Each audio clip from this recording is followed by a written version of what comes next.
ये आकाशवाणी रायपुर है। प्रादेशिक समाचार बुलेटिन के साथ मैं सुषमा श्रीवास।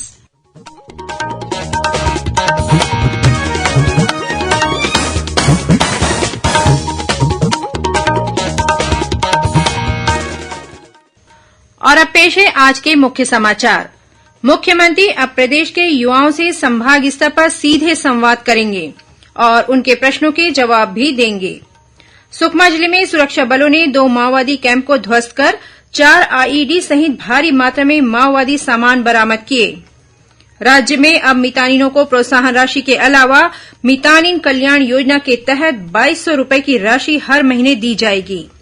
और मौसम विभाग ने अगले 12 घंटों के दौरान राजनांदगांव, कांकेर, बीजापुर और नारायणपुर जिले में 1-2 स्थानों पर मध्यम से भारी वर्षा होने की चेतावनी दी है।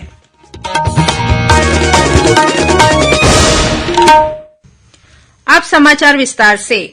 मुख्यमंत्री भूपेश बघेल अब प्रदेश के युवाओं से संभाग स्तर पर सीधे संवाद करेंगे। इस आयोजन के दौरान वे युवाओं से उनके मुद्दों, उपलब्धियों और आकांक्षाओं पर बात करेंगे। साथ ही वे युवाओं के प्रश्नों के जवाब भी देंगे।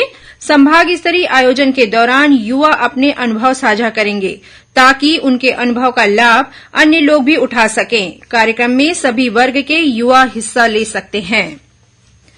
छत्तीसगढ़ के राज्यपाल विश्वभूषण हरिचंदन अपने ओडिशा प्रवास के दौरान खोरघा जिले में जनता हाईस्कूल कुहुदी के स्थापना दिवस समारोह में शामिल हुए। राज्यपाल इस स्कूल के छात्र रह चुके हैं। अपने संबोधन में उन्होंने कहा कि देश के गरीबों का कल्याण तभी होगा जब शोषण का परित्याग किया जाएगा। इस अवसर पर भुवनेश्वर की सांसद अपराजिता षडंगी उपस्थित थीं। राज्यपाल मुख्य क्षेत्र से संबद्ध एक शैक्षणिक संस्थान खेतबासी अकादमी भी पहुंचे। इस दौरान उन्होंने अपने छात्र जीवन की यादें ताजा की और स्कूल के संस्थापक की प्रतिमा पर माल्यार्पण किया। इस अवसर पर राज्यपाल ने स्कूल परिसर में वृक्षारोपण भी किया। सुकमा जिले की डीआरजी, एसटीएफ, कोबरा बटालियन और दंतेवाड़ा जिले की डीआरजी टीम ने एक संयुक्त ऑपरेशन में सिमेल और गोगुंडा क्षेत्र में 2 बड़े माओवादी कैंप को ध्वस्त कर दिया है।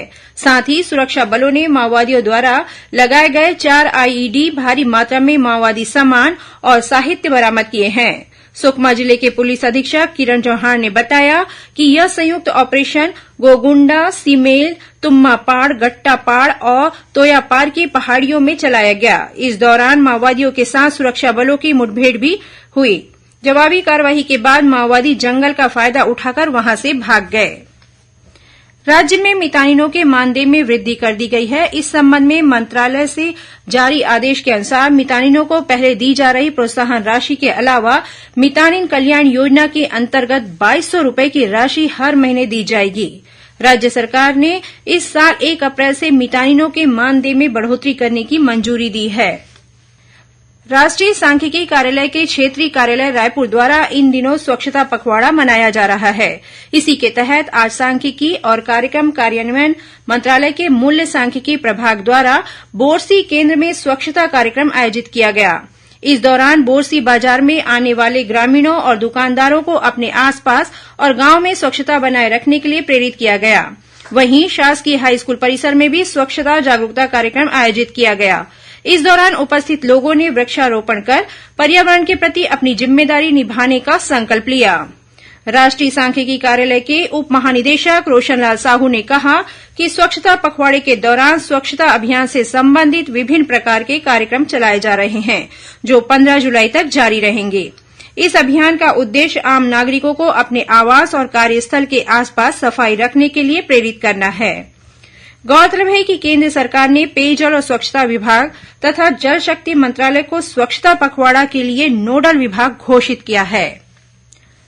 छत्तीसगढ़ विधानसभा का मानसून सत्र 18 से 21 जुलाई के बीच प्रस्तावित है। इस सत्र में प्रमुख विपक्षी भारतीय जनता पार्टी विभिन्न मुद्दों को लेकर सरकार को घेरने की तैयारी कर रही है। नेता प्रतिपक्ष नारायण चंदेल ने आज एक बयान जारी कर कहा कि यह दुर्भाग्य की बात है कि जब से राज्य में कांग्रेस की सरकार बनी है, तब से विधानसभा का कोई भी सत्र अपनी अवधि पूरा नहीं कर पाया है। निर्धारित अवधि से पहले ही सत्र का समापन हो गया। यह इस बात का परिचायक है कि कांग्रेस सरकार का विधायिका के ऊपर विश्वास नहीं है। श्री चंदेल ने आरोप लगाया कि सरकार सदन में चर्चा से बचना चाहती है।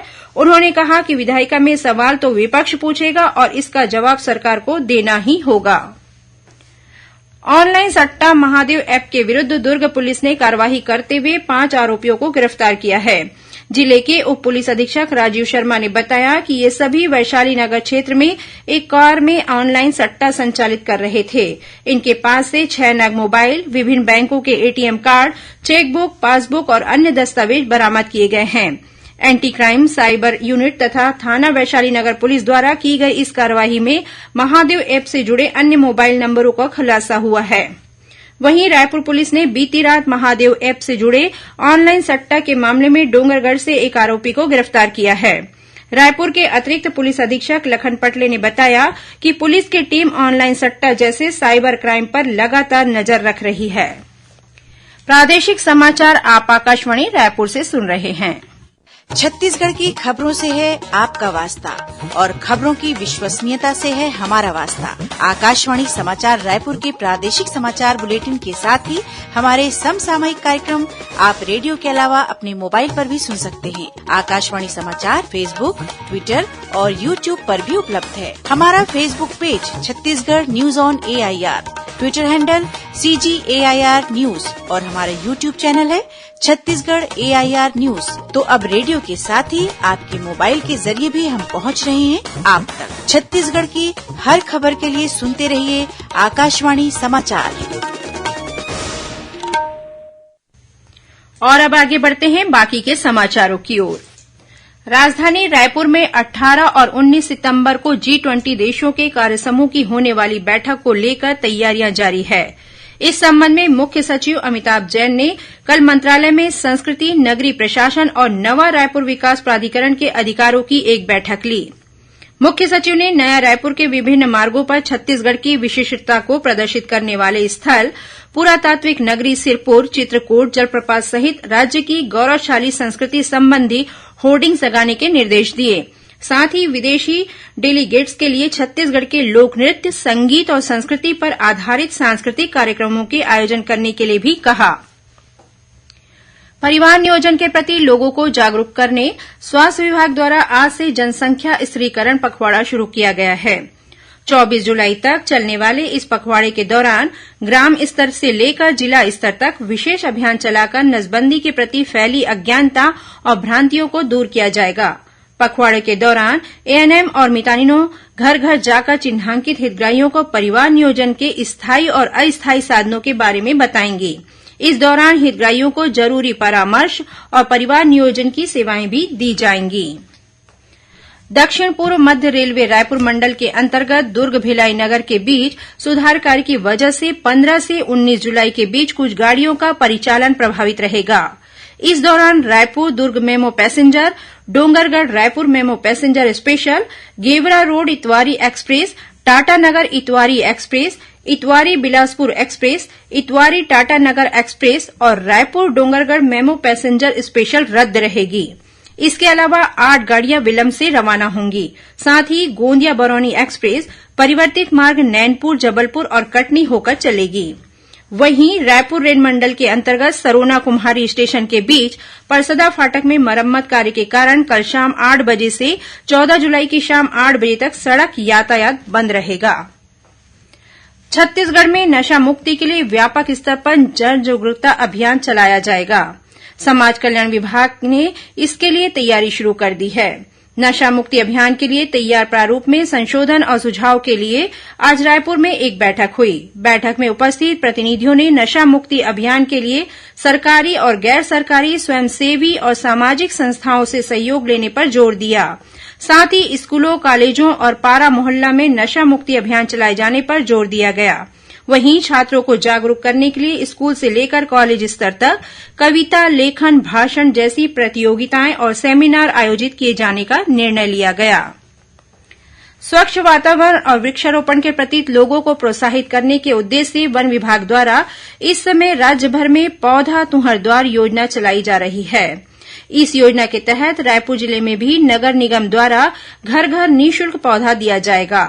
इसके लिए एक व्हाट्सएप नंबर 587017614 भी जारी किया गया है, जिसके माध्यम से लोग मैसेज भेजकर किसी भी प्रजाति के 5 पौधे अपने घर, कार्यालय या फिर फैक्ट्री के पते पर मंगवा सकते हैं। नगर निगम की टीम 2 से 3 दिनों के भीतर ये पौधे उनके घरों तक निःशुल्क पहुंचाएगी। वन मंत्री मोहम्मद अकबर ने कल रायपुर में विभिन्न प्रजातियों के पौधों से भरे 2 हरियाली प्रसार वाहनों को हरी झंडी दिखाकर रवाना किया। इस दौरान विभाग द्वारा गेड़ी का भी वितरण किया गया। गौरतलब है कि यह योजना लगभग 1.5 माह तक चलेगी, जिसमें आंवला, करंज, नीम, गुलमोहर, जामुन, मुनगा, कचनार जैसी प्रजाति के पौधे लोगों को निःशुल्क दिए जाएंगे। राजनांदगांव जिले में पिछले 4 दिनों तक डोंगरगांव और खुज्जी वन परिक्षेत्र में घूमने के बाद एक दंतैल हाथी शिवनाथ नदी पार कर अंबागढ़ चौकी के आतरगांव पहुंच गया है। वन विभाग की टीम ने ग्रामीणों को दंतैल हाथी से दूर रहने और जंगल की ओर नहीं जाने की समझाइश दी है। साथ ही वन विभाग ने आसपास के गांवों में मुनादी कराकर अलर्ट जारी कर दिया है। और पेश है मौसम का हाल। प्रदेश में इस समय रुक रुक कर बारिश हो रही है। हालांकि मौसम विभाग ने अगले 12 घंटों के दौरान राजनांदगांव, कांकेर, बीजापुर और नारायणपुर जिले में 1-2 स्थानों पर मध्यम से भारी वर्षा होने की चेतावनी दी है। इस बीच राजनांदगांव जिले के वन क्षेत्रों में हो रही बारिश के कारण जलाशयों का जलस्तर बढ़ गया है।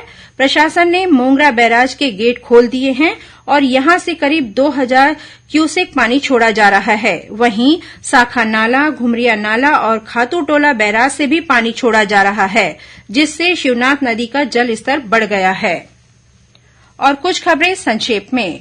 राजधानी रायपुर के फुंडहर स्थित योग भवन में बस्तर संभाग के लोगों के लिए 7 दिवसीय आवासीय योग प्रशिक्षण शिविर आयोजित किया जा रहा है, जिसका समापन 13 जुलाई को होगा।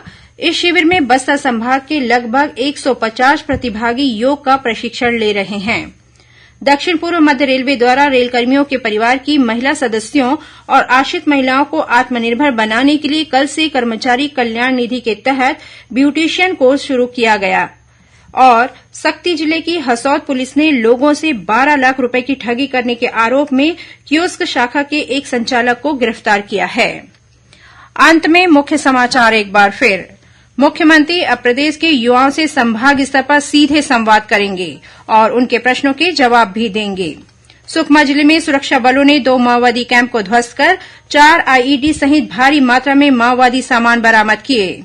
राज्य में अब मितानिनों को प्रोत्साहन राशि के अलावा मितानिन कल्याण योजना के तहत 2200 रुपए की राशि हर महीने दी जाएगी। और मौसम विभाग ने अगले 12 घंटों के दौरान राजनांदगांव, कांकेर, बीजापुर और नारायणपुर जिले में 1-2 स्थानों पर मध्यम से भारी वर्षा होने की चेतावनी दी है। इसी के साथ प्रादेशिक समाचार बुलेटिन समाप्त हुआ। नमस्कार।